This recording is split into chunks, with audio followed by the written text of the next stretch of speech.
Diego everyone, Kojima Tosh Sheev, and welcome back to episode number 58 of the Inline G Flute podcast with me, your host, motherfucking Inline G.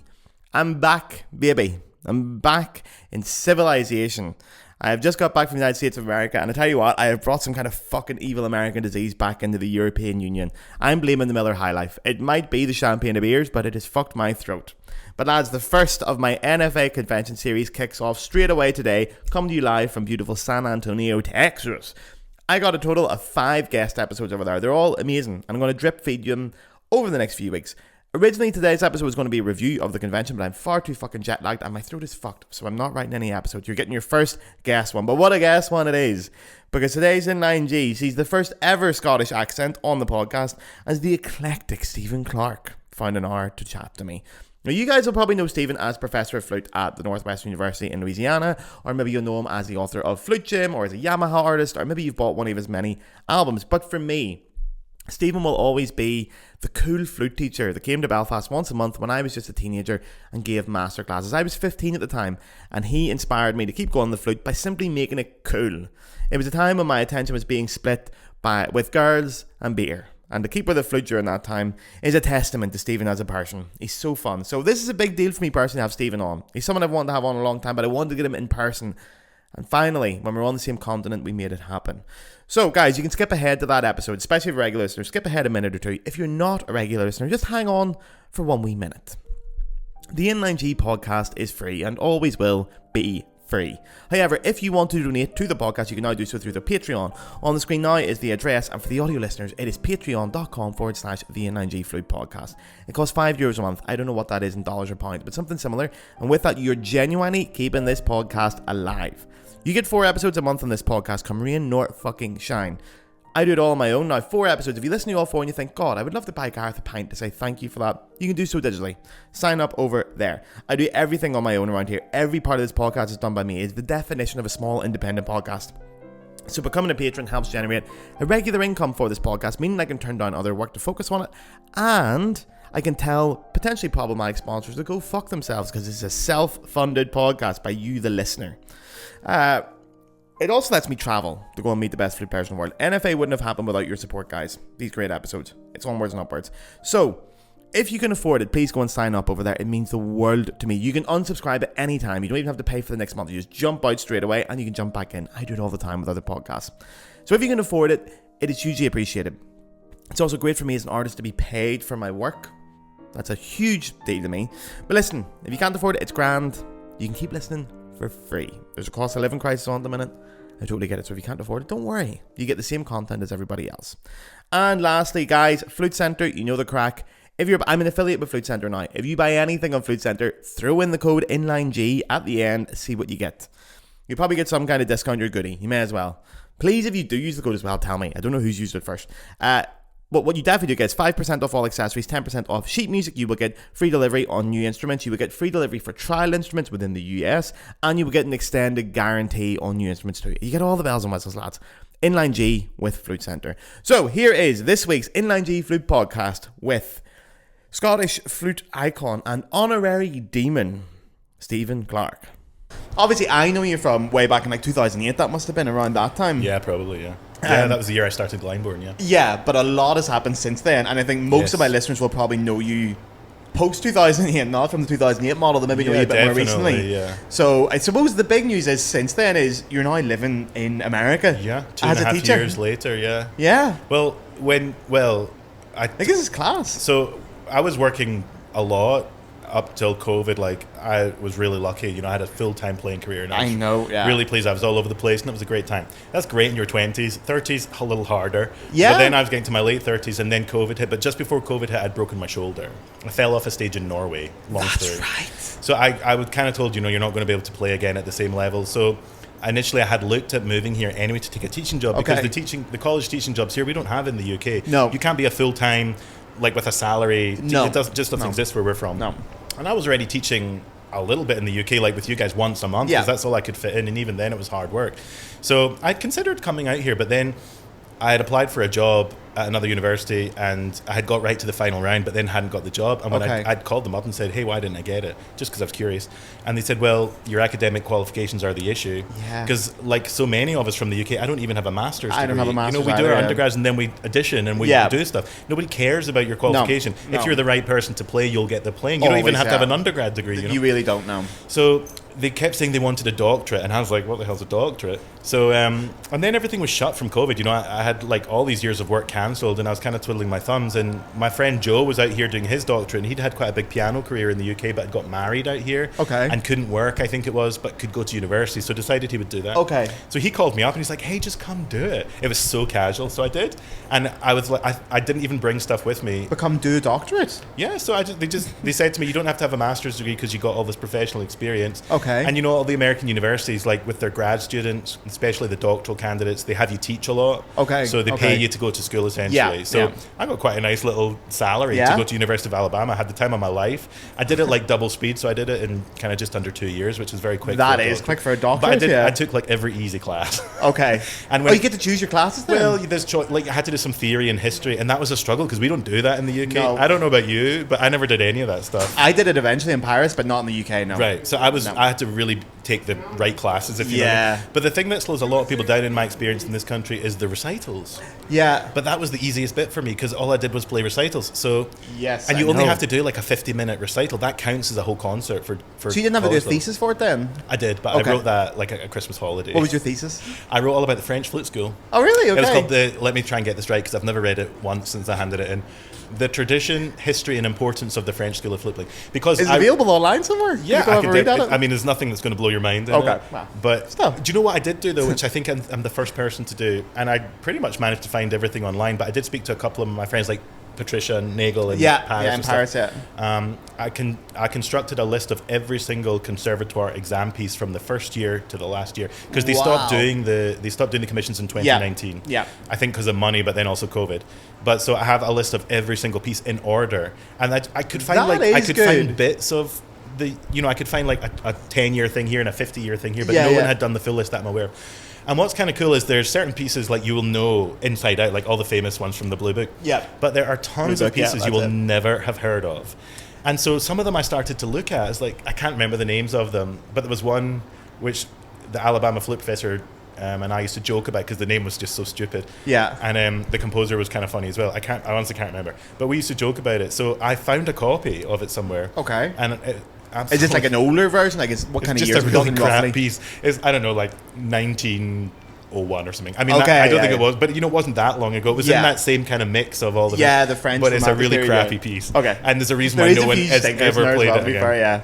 But I had this idea about, wouldn't it be cool if we could do like a flute music by French composers book 2 or book 3? Like, there's so many pieces. Is there not a book 2? Oh, I don't know, maybe. Or at least is it not? Who edits the book? The Blue Book. Well, Louis Moyes did it. It's Louis Moyes, that's right. And he's not around anymore, so I don't know. But I mean, there must be some good pieces in there.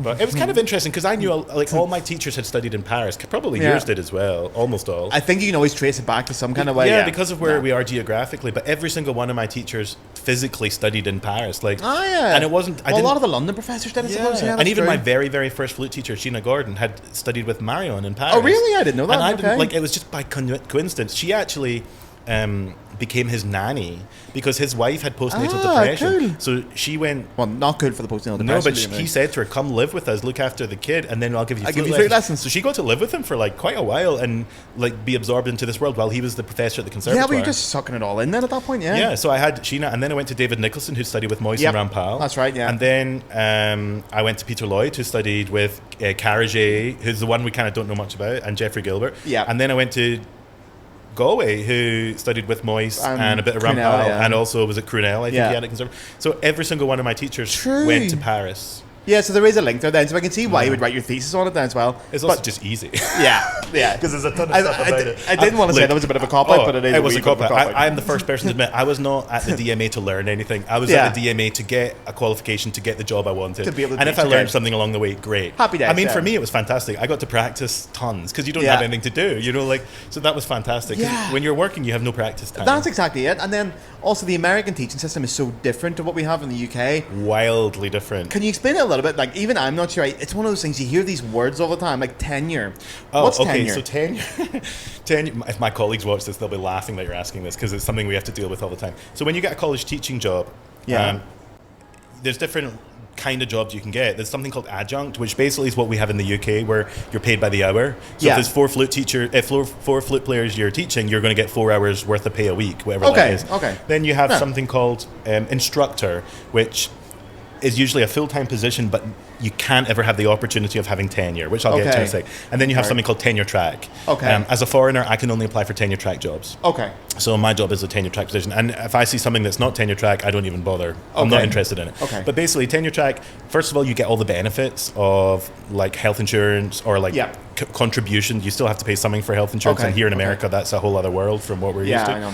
So you get like health insurance and pension and all this kind of stuff. But then what basically happens is you go in and you do your job and you work like an absolute. I know I am like to swear, but I've also got to be careful. I'll throw that one in for you. You can I do work in the South, and they'll all have a heart attack. So you work really hard, and you have to do more than just teach. You know, you got to serve in like university committees, and you're expected to go out and perform. Like, so it is more or less a full-time job then? Oh, it's a full-time job. I work like 75 hours a week easily at the moment. Like, it's a lot. But I also am still playing a lot of concerts. But still. And that all contributes to my what's called my academic portfolio and my faculty activity report and all this stuff. Because you do notice teachers here play a lot. Yeah, they're expected to go out and play, and they're expected to go out and give classes and recruit and attend festivals. But also I kind of have this dual life where I kind of still have some of my playing life going on, and so it's a little more complicated. But anyway, so you go through this, and then it depends at the university. Usually after like 6 or 7 years, they vote on whether you're going to be awarded tenure.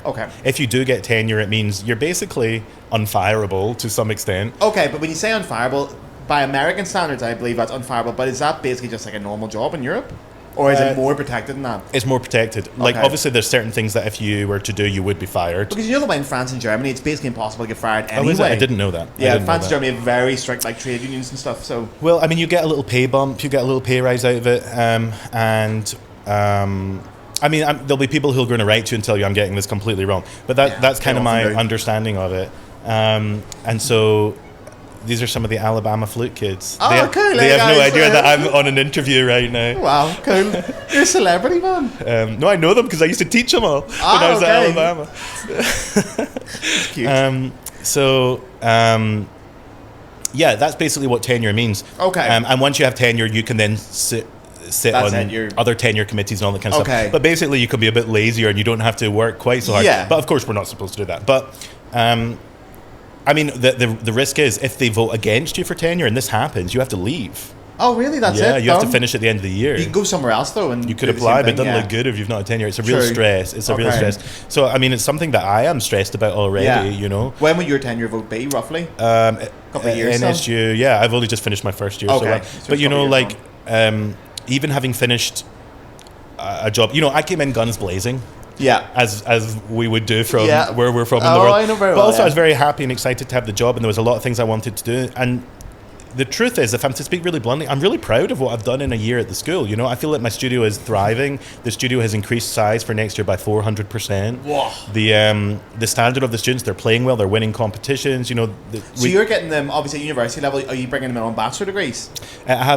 Next year I'll have 3 master's students. I had 2 master's students last year. They both graduated. I've got 3 master's students next year, and then I have 9 undergrads next year. Most of whom are on. Wow. I know that's a small studio. I'm supposed to have about 17 or 18. I'll have 11, I think.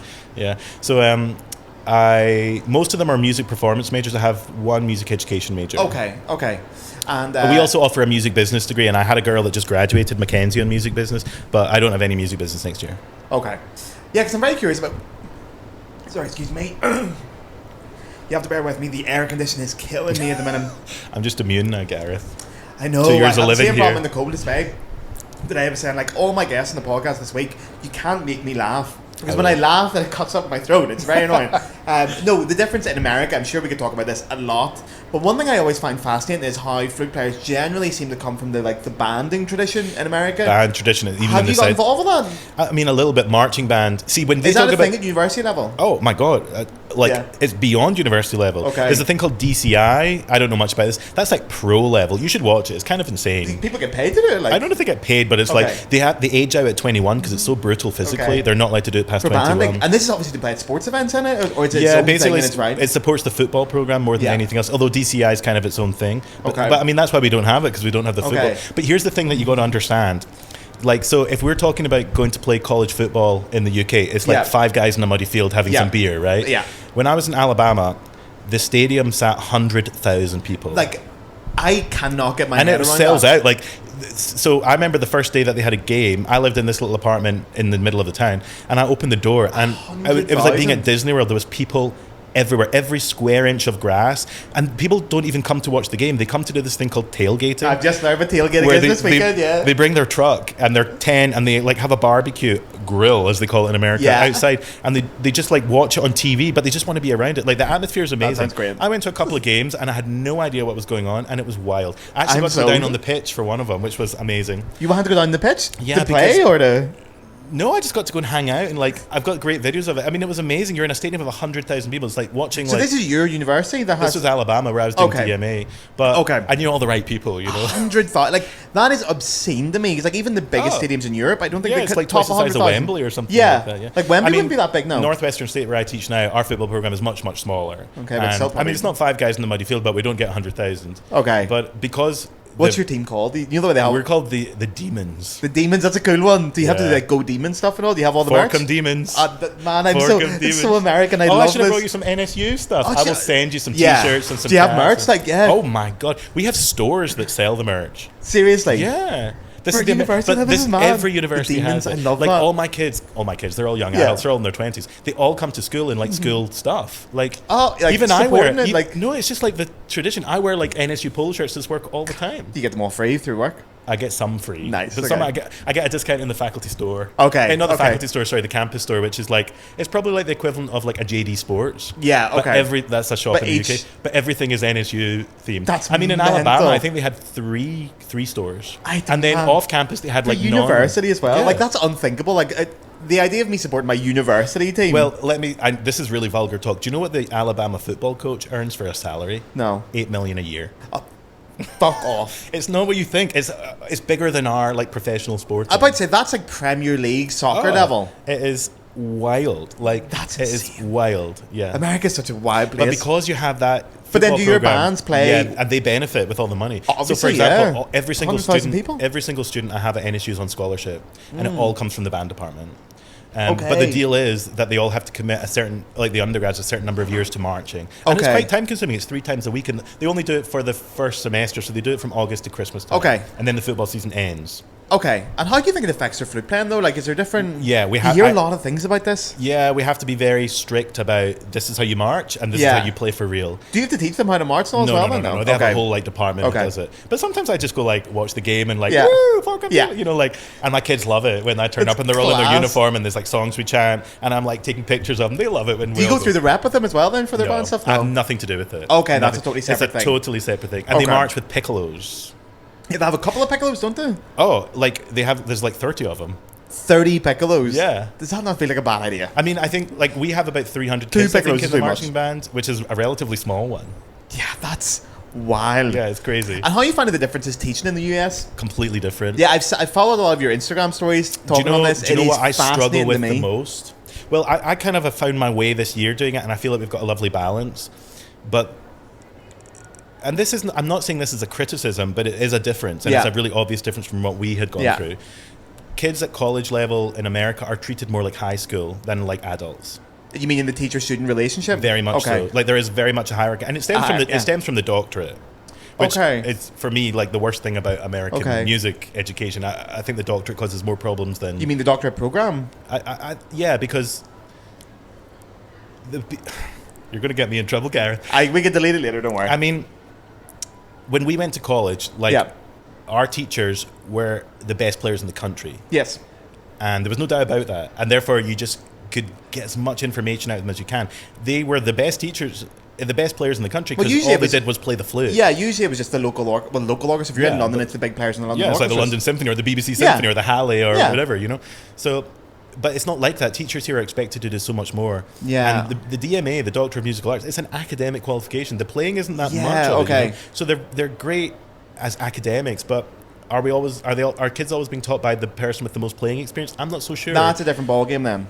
But also, that's not a criticism. That's it's just not a criticism. It's a fact, you know. And so it means the relationship at college is different.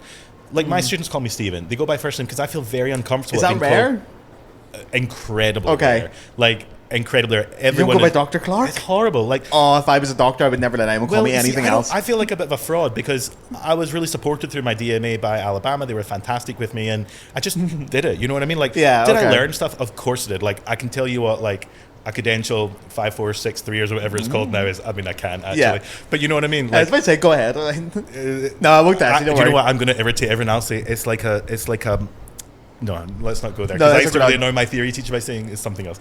Anyway, so I really know nothing about theory, but I did learn stuff. And actually, you know, it was great just to be around young musicians and listening to them learning. I definitely made progress in my flute playing as well. It was fun. And I got to play in orchestra without a conductor shouting at me. Yeah. And do you know the best thing about playing in college orchestra, and I got to do for a couple of semesters, is I would always make mistakes, right? All over the place. It was me. But I would always blame them, and everybody believed me constantly. Even they believed me, I think, half the time. It was always me. And that was do it with confidence. To feel so invincible that everybody believed everything you said was such a joy. And I'd be like, why are you also playing out of tune? And I knew it was me all the time. And everybody believed me. That's great. So there was a lot of fun with that. But I honestly had a good time, and I made some great friends, and I look at it as a really positive experience. But I don't feel like I really deserve a doctorate, is the truth. So that's why you don't want to be called Dr. Clark. Well, that, and also I really want to have the relationship with my students that I had with my teachers. Yeah, I wouldn't have called any of my teachers in college. I mean, Mr. and Mrs. It would have been their first name. Yeah. And so it's you're an adult by that point. When I landed in the US, of course, like with my teachers, I did call them by their first name, and I was told immediately, no, that's not what we do here, and I was so embarrassed about it. But so I had to really think about it, and my students found it a bit weird at first now, but we've really got this lovely balance where, you know, like, they know I mean business, and they know when I'm able to say, excuse me, this is not how we behave, and this is not what we do. But this is what I say to them, word for word, this is what I say to them. As far as I'm concerned, you're not my student, you're my colleague. And I will always treat you like my colleague as long as you behave and deserve to be treated like my colleague. Yes, what did you put on Instagram the other week? Someone sent me it actually. Is it professional something equals professional rewards or professional behaviour, professional perks or something? Oh, yeah, we were talking about coffee in the office. So I have coffee in the office. They can help themselves to my coffee machine as long as they are behaving like a professional. Yeah. If you behave like a professional, I will treat you like a professional. I love that. Yeah. But that doesn't mean I don't say to them, hey, this is not good intonation. But you know, the truth is, have I ever had to pull someone up for not practicing? Not really. Really? Okay. Well, I mean, like the first few weeks were a bit rough. Yeah. But I think once they kind of learned what I was all about, everybody kind of came on board pretty quickly. Okay. I mean, there was a couple that didn't, and I'm okay with that, and they're gone. Yeah.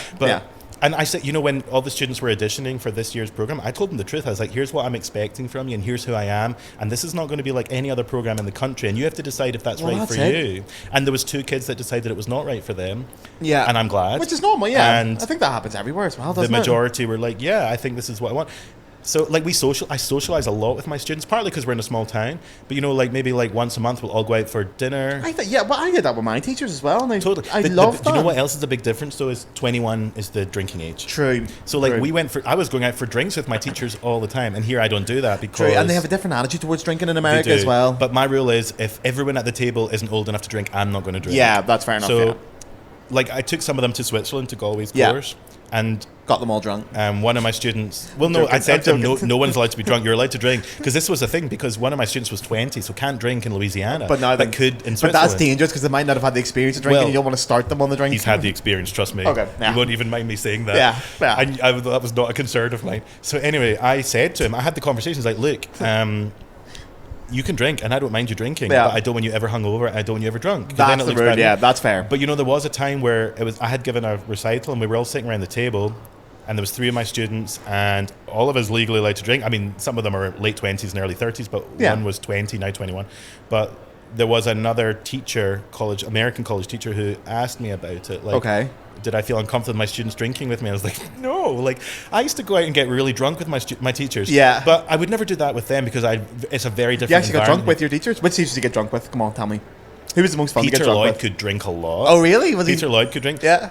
Sir James, my God. I've had one whiskey with Jimmy and I want to have more. Like, he can. I shouldn't say too much in case Jesus I know. Then I get him in trouble. Yeah, the time that all of them. I remember going around to David Nicholson's house and he was really into wine and he was opening all these wines. And I remember saying I had so much drink, I had to stay the night in his spare bedroom. Like, that would never happen in this country. No. And I'm very aware of that. I'm not condoning it at all, but it was a different time and also a different environment, and it's still a different environment. Because kids can drink from day one at college. Exactly. You know? And so rite of passage, and also when you go to music college at 18 in the UK, you have Freshers Week, you have all the events. Yeah. Like, and your after teachers every know. concert, people go for drinks. And, even when you had, like, university welcome events, they had alcohol for you. Always. Whereas here, it's like pizza and Coke. It's a very different thing. Oh, So the hierarchy is completely different. So that is that the biggest culture shock then coming to teach in the States? By far the biggest. Yeah. By far the biggest. So, is there any culture shocks in terms of the actual playing? Yeah, the playing style is to the flute? Very different. Is it? Because I'm always wondering about this American school of flute playing that we hear a bit about, but I haven't quite been able to nail it yet. I mean, the great American players are just, their technique is insane. Yeah. Like, they're so clean, and it's so kind of... sorry, there's people staring at us. It's so clean, and I think they might be coming to talk. We're fine. It's so clean, and it's... I don't want to say it's like a robot, because that makes it sound bad, but it's like just so reliable every time, But then the downside of that is sometimes I feel like it does lack a little bit of this. I mean, I'm talking extreme cases. And these are, generalizations Whereas as well, I feel like we were always taught from this first. Yeah. And then sometimes that made our technique suffer, Well, that's the point, yeah. It can make it worse. I've definitely seen that with some European players. I mean, I was lucky that all my teachers taught me really nice, solid technique. And I had that real French grounding of Tafel and Gober and all this stuff. Yeah, you really did, yeah. But I really started to work on my technique in my early 30s again, late 20s, early 30s. I remember you talking about this, yeah. And it made such... I hadn't practiced my scales in years, and then I really got into them. And now it's like a religious experience, and my students are now part of it. I was just about to ask, because I remember when you came to Belfast as well, like you were did I hammer big you guys into on on scales. Sorry. Well, I'm it not was sorry. great. It was the right thing but to do. But it was totally right, yeah, because none of us, we'd never really been told to do it to that extent. But the scales are not a finger exercise. Scales are a sound exercise. Totally and as long agree. as you approach it from scales are music, they're if you approach it from that, then it becomes a really pleasurable thing. What I did, I wouldn't say really pleasurable, but Gareth, I kind of get excited about it. I really do. Really about but scales? I have this scale routine that every day is a different thing. So I stick this on my wall, and my students follow it. Okay, they're supposed to be following it. But it means that they never get bored. And I saw massive things, but I have really upped the ante. You should see my scale exam next semester. Do you have to do a scale exam, or is that something you're bringing in? I brought it in last year, but I was gentle about it. Okay, but how gentle? What's on your scale exam? Very gentle. This year it's like UK Conservatoire scale exam. Yeah, because I hated the scale exam at school. I hated it. It's everything. We had those but you know what I'm doing? 4-step twisters and everything. Oh, I'm being super mean.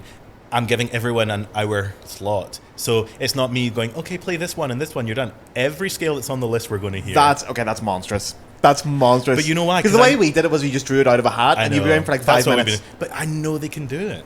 And how much are they going to benefit? To be fair, your flute player will be fantastic because I don't want them just to have a nice time at college. I mean, I really do. I want them to have a great experience, but I really want them to achieve what they need to achieve, and so that they actually can make money from this. Because this is what everyone is underestimating. Is how damn hard this industry is. This is the topic I really want to get on to as well with you, because obviously you went to America, but you've gigged so much. I've never known any flute player in my life to do as many gigs as you did. It was a challenge. You gigged for years and years. Roughly, how many gigs do you reckon you've done? Couple of thousand. Easy, yeah. So we're talking let's say the couple of years before Corona, when you're at your peak of gigging. 2018 was the year I spent 3 nights in my own bed. So what would an average week look like in that time? Well, I can tell you that the worst week or the best week, depending how you look at it. So I remember flying to Indiana. No, I went to Dublin actually to play Dublin. Okay. And then I flew, because it was the first time I flew to Dublin Airport, where you can do the immigration thing on the Dublin side. You can do immigration side. pre-clearance. So I flew from there. And then, I went to play in Dublin, and then I flew to Indiana. Yeah. And I played a recital at Indiana Wesleyan University and gave a masterclass. And then the next day I gave a Mozart concerto with the orchestra. And then the next day I flew to South America. I think it was Uruguay, and I gave an Eber concerto. And then a recital of a completely different program to the one I did 4 days earlier or 3 days earlier. And then I flew from there to Spain and did another Eber concerto. And then in Spain, I got on a cruise ship and sailed somewhere else and did 2 cruise ship shows. So I did, in 7 days, I did 2 different concertos, 2 different recitals, 2 masterclasses, and 2 cruise ship shows in 1 week. And I'm assuming as well, because you always said a lot of your concerts by memory as well.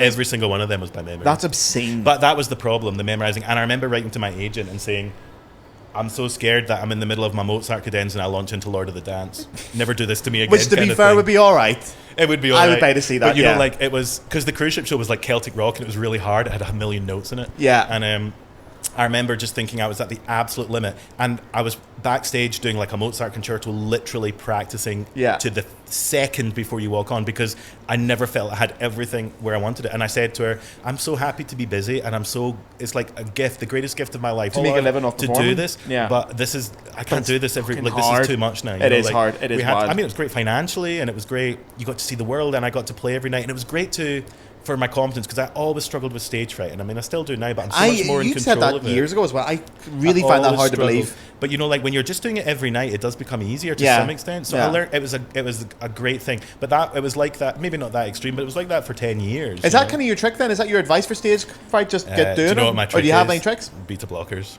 Oh, do you use beta blockers? I haven't used them yet. I'm afraid to use them in case I get hooked on them.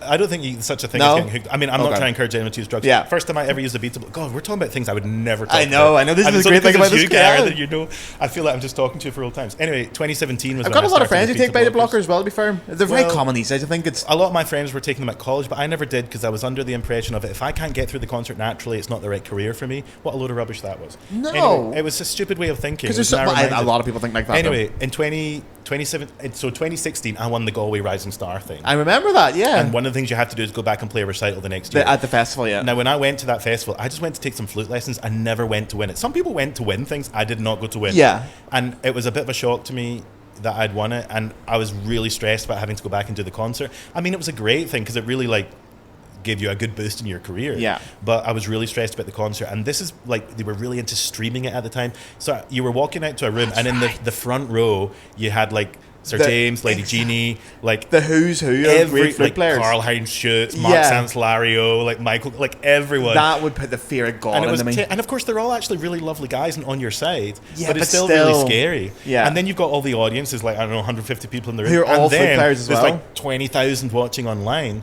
And I just remember being like, I had a whole year of waiting for this concert, and I was like, I don't know how I'm going to get through this. So I was like, now's the beta blocker time. So I went to the doctor, and my friends had all told me about their beta blocker experience. And I'm asthmatic, so they don't like to give you beta blockers if you're asthmatic. Ah, really? I didn't know you were asthmatic. Wow. You wouldn't know. Like, it's not an issue, but since birth I have an inhaler that Especially I take every occasion. Wow, I know, weird, right?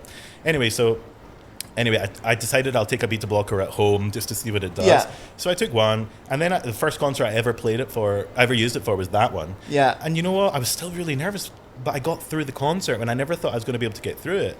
And I don't know if it was anything to do with the beta blocker or not. But I was willing to give it another go. Yeah. And now actually I take a slightly bigger dose even by then. And I still have bad concerts sometimes, and I still feel nervous. But, you know, the shakes aren't there. So it's the physical effects it takes away. I think it does do something. Yeah. But also there is and people say, oh, it's placebo effect. And I'm okay with that. Because placebo effect's incredibly powerful, though. That's well noted. If something just makes me feel a bit more confident and a bit more comfortable with what I'm about to do, I think it's worth its weight in gold. So I'm not saying everyone should take its beta blockers. What I say to my students is, like, if you have got to the point where you just don't think you can go on stage, then now's the time. Like, that was the point to me. I was like throwing up before concerts and things. It was really bad. Yeah, that is bad. So it was kind of point where I was like, either I stop doing this for my own that's health, it. You got two options, or I try it. And it really saved me. That's incredible, yeah. It really saved me. Yeah, so all those gigs as well, you were really, I feel like that's maybe something you brought into your teaching as well. You were the first ever teacher, even when I went to college and came back from it, you were the first ever person who talked about making money as a career. I was never talked about, like, see, when I went to music college after I left, until I got my first orchestral gig, if you'd asked me how much you get paid for an orchestral gig, I would say I haven't got a fucking clue. Well, neither did Could be anything between 10 quid or 1,000. How do you know what to charge? How do you know how to idea. Negotiate these things? All these things were Isn't that never my brought responsibility to make sure that my students know that stuff? But I think that comes from being a gigging professional, someone who's really cut their teeth in the industry and understands. I mean, it's changing a lot. Like, the industry's changed a lot, especially since COVID. So I'm not on top of everything now, but I certainly have an idea of how to negotiate things, and also I'm at the stage in my life where I can say no to stuff, which is really lovely, I have to say. So sometimes people do offer me gigs, and I'm just like, I just don't really want to do it for that. But what about your students then? Do you bring that with your lessons? 100% all the time. I wouldn't say it's business acumen, but it is. No, but I talk about it as like being employable. How do we make you employable? Great word. And it's the word that I talk about constantly with them, like employability. And so actually, what is that? Even in your playing, like, you have to be able, like, excerpts are a great example. I mean, a really obvious example. The way you play Daphnis and Chloe in the orchestra is not the same as you're going to play it in the orchestra. In an audition, You have to play it in an employable way in the audition. And straight down the middle. You know, if you're on trial or if you're like just subbing, then you have to play even differently to when the chair is yours. You know? And I find that now, as someone who subs with orchestras in Louisiana, for example, I play things completely differently to how I would have done 10 years ago. I have to play more like what they want to hear. Whereas, you know, stuff like that. But that's not really my area of expertise anymore. It's been a while since I've really been the thick. And I say that to my students, you know, like there was a time where like, I was on top of the orchestra stuff, and I still know my stuff with it, but I bring people in to do that. But it's not just orchestral playing. There's all kinds of ways to make money as a musician. And that's a really important thing. How do you get gigs is the first one. How do you build a private teaching studio? Like nobody tells them that. So like, we actually run a class on it. We actually run a class on it. But I talk about it a lot with my students, you know, like social media use. I'll get to that as well, I kind of fell into social media, like, but I'm not so obsessed about it. But like building a website, it kind of amazes me when people say to me, they say, hey, I get this all the time, hey Stephen, can you give me some gigs, right? People I don't even know. But what does that mean? Like just like recommend you for... or like, can you... And I was like, let me see your website. Oh, I don't have one. I was like, so what are you doing to help yourself get gigs? Your website's your business card. It's literally your business card. And then the whole argument, but people don't look at websites. I was like, well, I can tell you... You just went to look at it, I can tell you, I just went to look at it. And also, I know how many people are visiting mine every day. So people are looking at it, you know? And sure, it doesn't have to have tons on it, but it should be a bit about who you are, what you've done, what you want to do, how they get in touch with you, and a little example of your work. I mean, isn't that nuts that people don't do that? Like, well, like, I don't know, did you get an education on that when you were in college? Nothing at all. Like, I had nothing like that.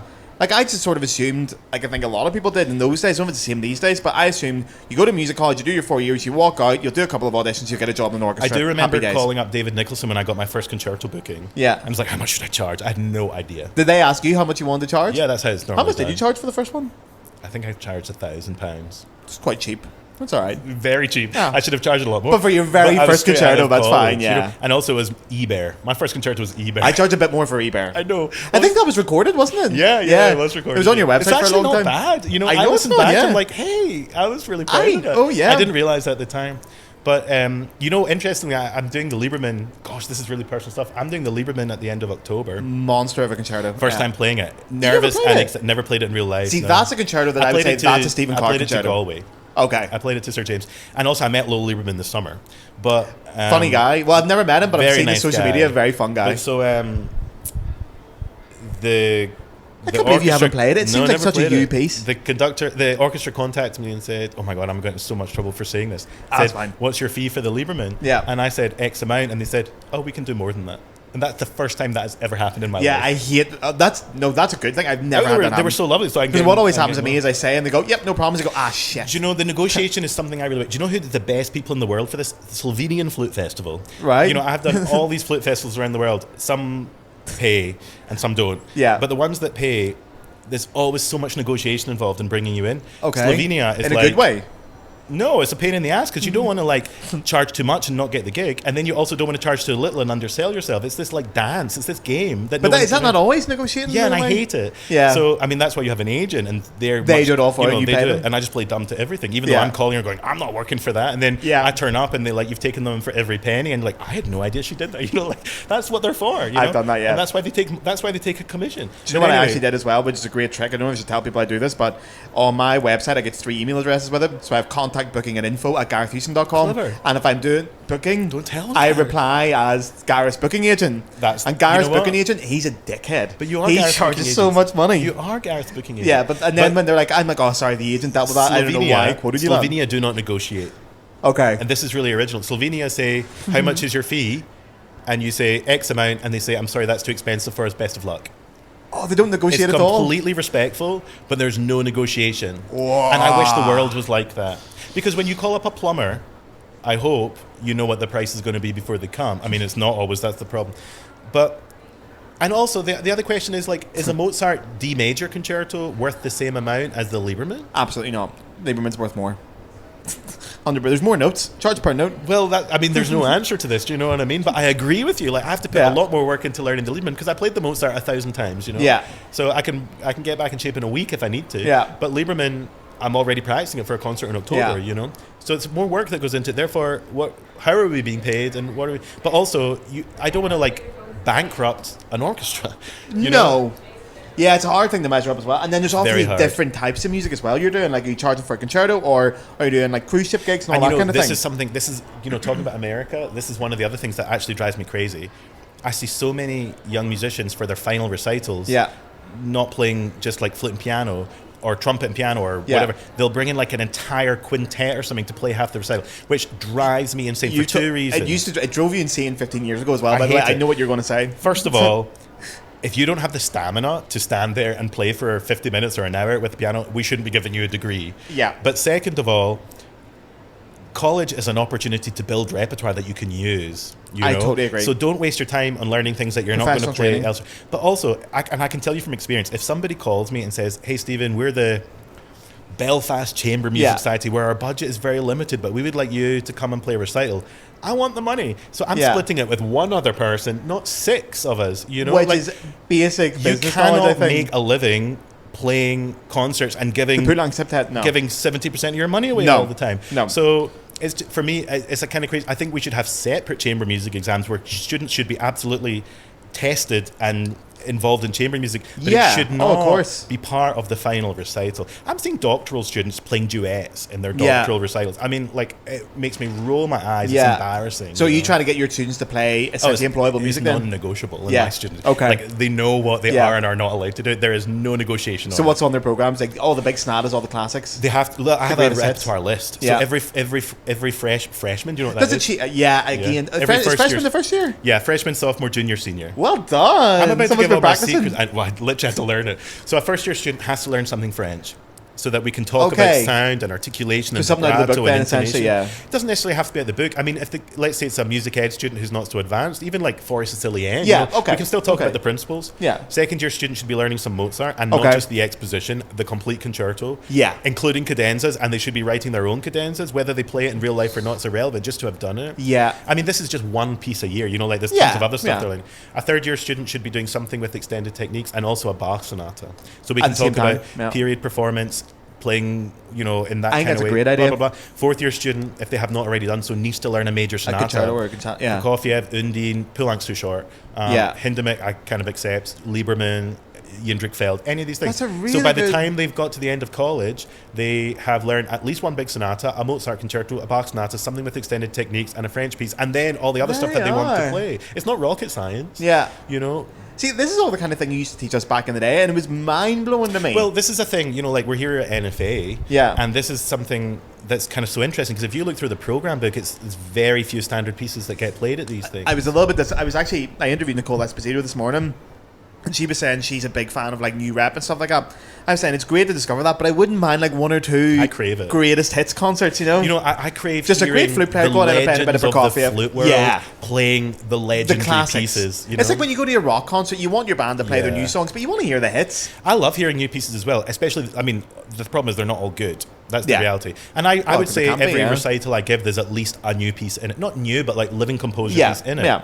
But I think they're all really good pieces. But like, for example, the next little recital tour I'm doing is Prelude à l'après-midi. For flute and piano? Yeah. Oh. Then two pieces that are kind of new. One like Bally Moods, which is kind of new, not new. I kind of. But it's popping up a lot now, And then this piece that nobody knows, a beautiful piece, Sonatina by Blaž Pukiar. Amazing piece. It'll become just as popular as Bally Moods, trust me. And then Undine. I think it's a really nice balanced program with a little bit of everything. Here, can I ask you? Actually, you've unlocked the memory there. Yeah. Do you still do Whispering Wind? As an encore sometimes, only ever as an encore. But sometimes that got published eventually, didn't it? And you got it published? Yeah, I did. But you know what I tend to do more often as my encore now is little penny whistle thing. The penny whistle jig? Sometimes penny whistle jig, sometimes Belfast hornpipe. Oh, good one, yeah. Because the Americans always get very excited when you bring the penny whistle out. Not so much where we're from, but like here they're all like, because you walk off the stage at the end of Undine or whatever, Prokofiev, or and you come back on with the penny whistle, and then you come on with the penny whistle, like, what's he doing? Oh, they lose their minds at that. It goes really well. That's a good one. Okay.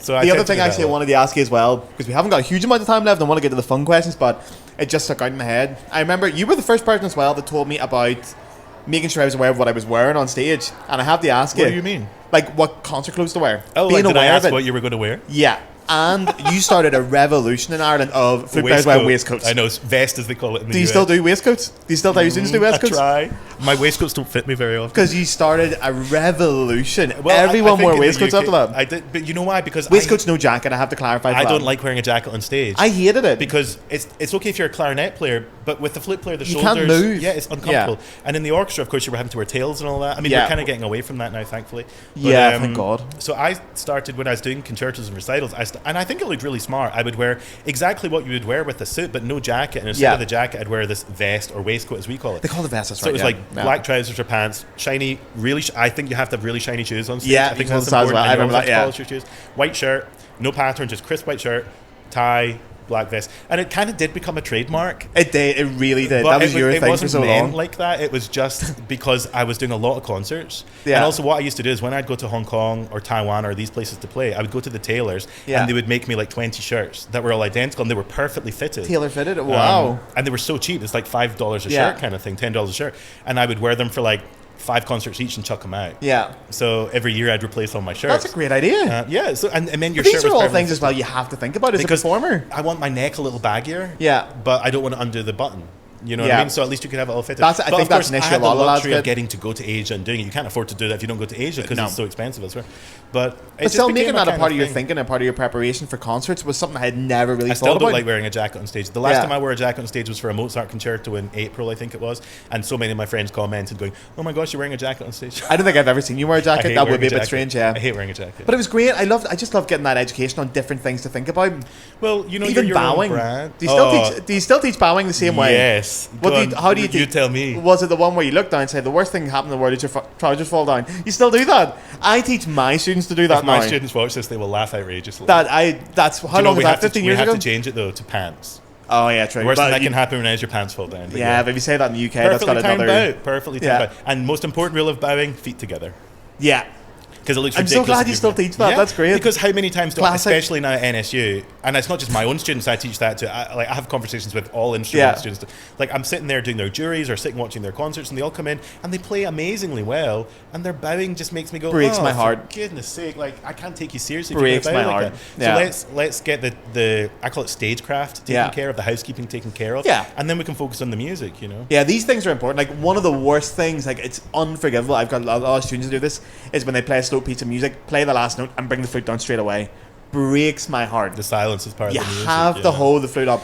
I think it was you that taught me as well that like the performance starts when you walk through the door, not when you play the first note. You're making me blush. Yeah, I can't remember. You remember all this? Yeah, absolutely. They've stuck with me. All this really, because again, you were the only person at that time who really drilled into the actual, the day-to-day life of a musician. Because I'm not James Galway or I'm not Emmanuel Bood, and the relationship that I have to build with an audience is harder work because I'm not them. You know what I mean? Yeah. So you have basically 15 seconds 95% to form of a relationship with an audience. Yeah. You know what I mean? And if you don't take every opportunity to make that a success, it's your own fault.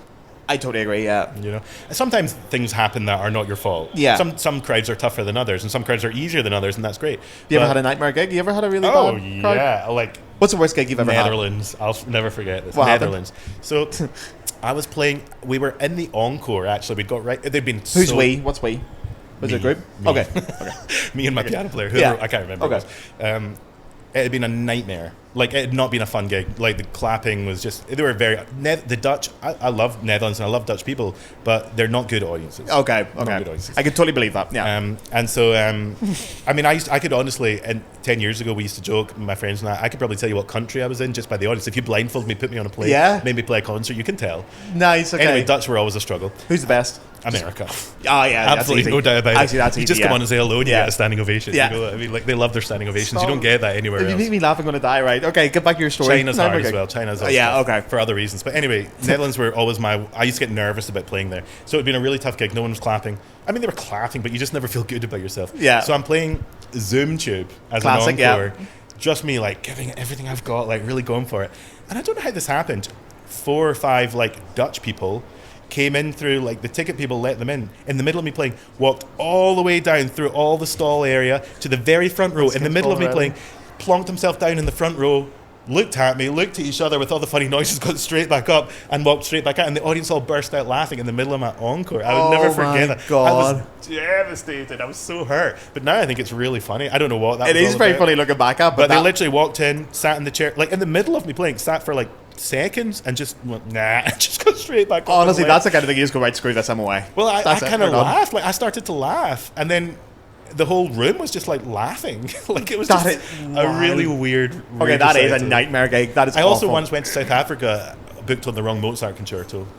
Oh wow! But that's happened to a few people. You know, like I turned up with the D, and then they wanted the G. Yeah, there's that famous video of Maria João Pires where she turned up with the wrong one. Luckily, I kind of got my way through both. It was fine, but it was stressful, really stressful. That might be a blessing in disguise as well, then. Well, you know, I hardly played the G. I think I played the G like 3 times in my life. Yeah, it seemed like back in those days, like 10, 15 years ago, the D major was much more popular. Yeah, but you know why? Because I don't know for sure, the G major has 2 flute players in the orchestra, so it's a cheaper hire. It's a cheaper hire on the D major. Yeah, makes total sense actually. I must have played D like 100 times and G like 3 maybe. Yeah, because I never played the D. I've never even played an audition or a concert or anything. Yeah, I played the D. Used to play the D a lot, but then I got bored of it and wanted to play G, but no one ever did it. And there you are. I really haven't done it very often. Right, anyway. Before we do the fun questions, we got a few minutes. I wanted to ask you, last thing, do you have any advice for, because obviously the music industry's changing so much, you're very active in social media, you've gigged a lot, you've done everything. What advice would you give to not even a young flute player, but a flute player maybe not quite sure where their career's going, what to do with the modern world? You know, especially really post-COVID.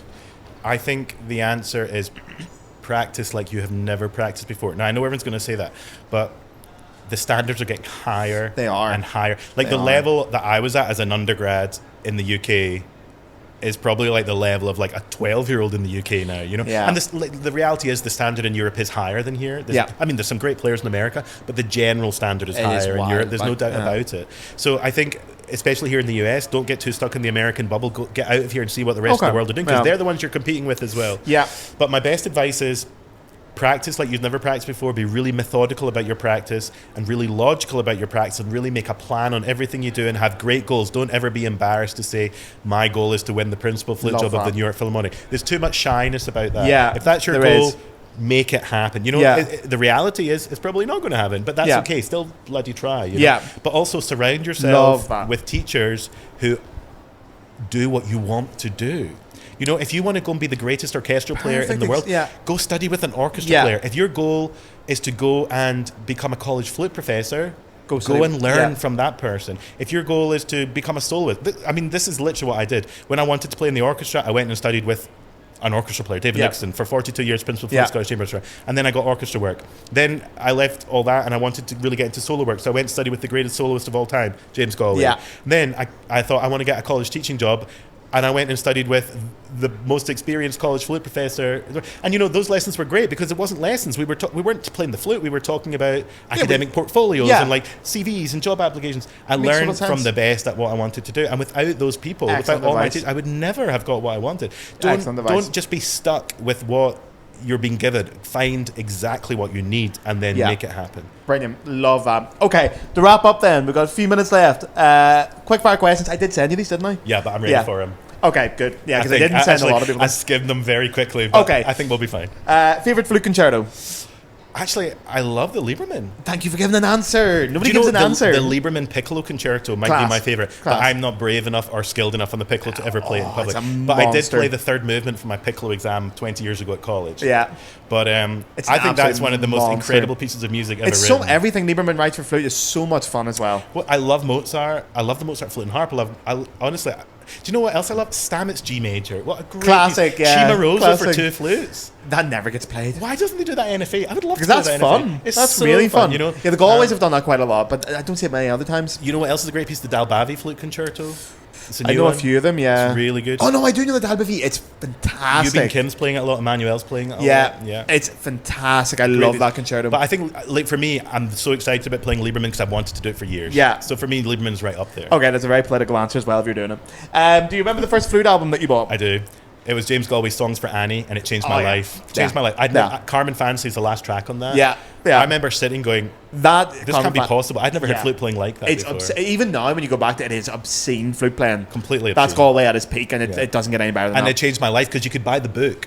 of the sheet music. That's book. right, yeah. Because So I had the picture of him on the front. Yeah, I think I had the very, picture. very kind of retro. Yeah, with the big, and he's got like a tweed jacket on. Yes. And so I used to like Got the exact open the book. book and follow the book, listening to all his playing.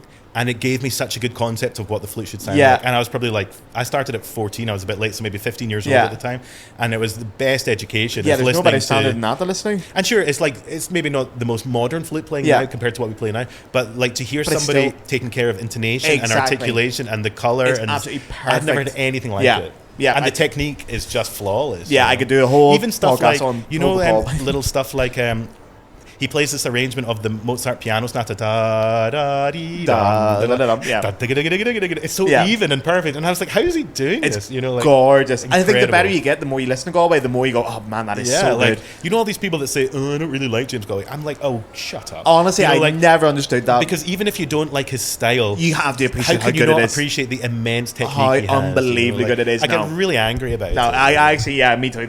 Okay, do you remember the first album in general that you I bought? do. I bought 2 in one Actually, can day. I guess? Because I You'll was going to never guess. get it. No? Go on. I just thought, I was thinking about this today and thought, Steps. You did Oh, like a that- I was Steps way man. before Steps. I actually saw they were my first live concert, Gareth. There you are. There you are. See, Yeah. you just have a Steps vibe about you. Oh, do I don't I? think the I Americans would take know that as anything a about huge- Steps. a but huge that compliment, is a thank huge you. compliment, yeah. I bought two cassettes, Uh-huh. and the one go with my Yeah. pocket money. It's like a CD but square for the listeners. Yes, one was Cyndi Lauper, "Girls Just Want to Have Fun," Superb. and it was That's a tag great teamed answer. with, of all things, the WWF superstars singing Slam Jam. What the I was a huge WWE fan. I'm Seriously? still a big WWE fan. I still go to see them. I like tried to get America's the right place WrestleMania to be for tickets that, this yeah. year. Honestly, I still love it. My students all laugh because they come in the office had sometimes. no idea you were a and I'm wrestling fan. practicing in front of WWE on my TV. Seriously? I thought I knew everything about you. Cyndi Lauper's also a great answer, to be fair, as well. I bought them at the same time. What a great combination, right? I think you're the only person that's bought that combination. I know, That is me too, wild. I actually added a quick extra question. Yeah, we've got 2 minutes. Do you have a go-to karaoke song? Yeah, Don't Stop Believing. Superb. Brilliant. Okay. If you could switch instruments, be as good as you are, what would you Easy. switch to? Either piano because you get to do stuff on your own, like Yeah.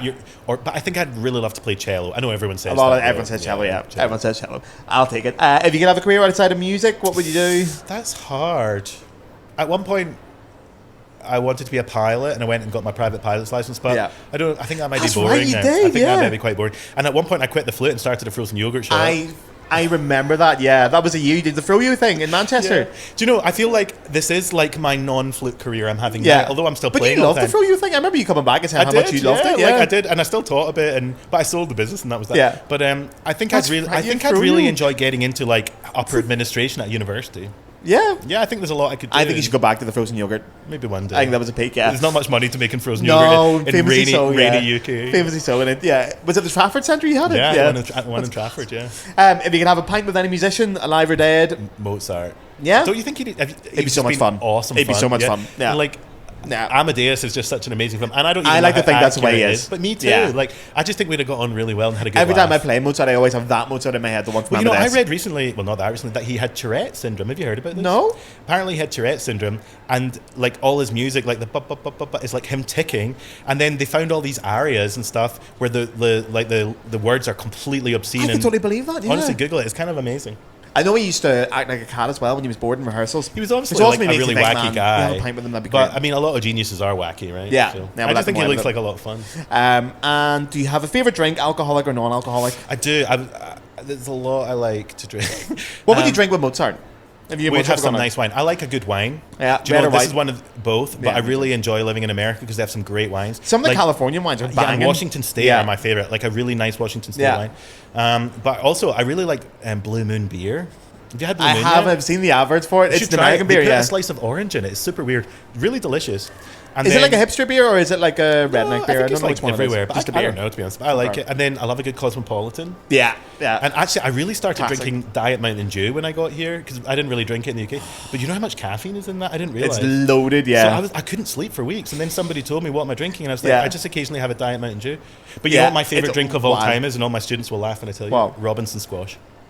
Do you get it over here? I have to buy it and chip it in. But I have like 20 bottles at home, and there's always 2 bottles in my office fridge, and we have to check it to see who's stealing it. Because it's so plain as well, though, isn't it? But there's something about it. You cannot get it in the US. Because they've got flavour over here. I just drink it all day long. Oh, that's true. Great. There we are. Perfect timing. Yeah. So that's the last question. Perfect timing. Well, thank you very much for coming on. This was so much fun. I'm so glad we got to do it. Thank you for having me. Good luck with your competition, and thank you everyone for listening. That was perfect timing. Thank you very much.